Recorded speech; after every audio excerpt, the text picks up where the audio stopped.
Dal 21 luglio al 1 agosto 12 giorni di campo scuola alpino, una sperimentazione che vede l'ex caserma Montegrappa riaprire le porte a 44 tra ragazze e ragazzi tra i 16 e i 25 anni per una full immersion nella vita di caserma che si terrà in contemporanea anche a Feltre.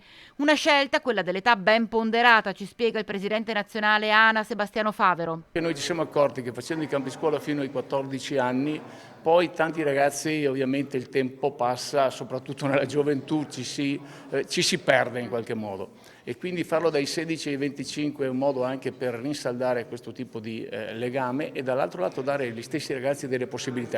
Siamo partiti un po' in sordina perché le tempistiche sono state ristrette causa Covid. Però abbiamo iniziato un mese e mezzo fa a improntare tutto questo, ci siamo dati da fare come commissione e direi che abbiamo avuto una rispondenza che senz'altro non ce l'aspettavamo.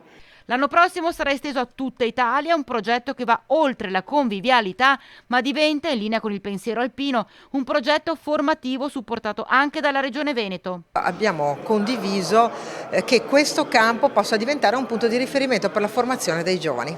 Stiamo lavorando sui crediti, i crediti formativi sia per le scuole che per il mondo del lavoro. Faccio un esempio, il modulo sulla sicurezza può essere valido anche per il datore di lavoro oltre che per la scuola e qui viene fatto con i crismi necessari.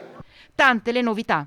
Sicuramente l'aspetto tecnologico con le squadre dei droni, per non parlare delle attività di salvamento fluviale, poi ovviamente ancorati alla tradizione con l'attività alpinistica, con il CAI di Bassano, ma anche con la nostra squadra alpinistica dell'ANA, più le attività di primo soccorso, le attività di antincendio, quindi metteremo veramente sulla padella tutte le nostre specialità proprio per far vivere ai nostri ragazzi 12 giorni intensi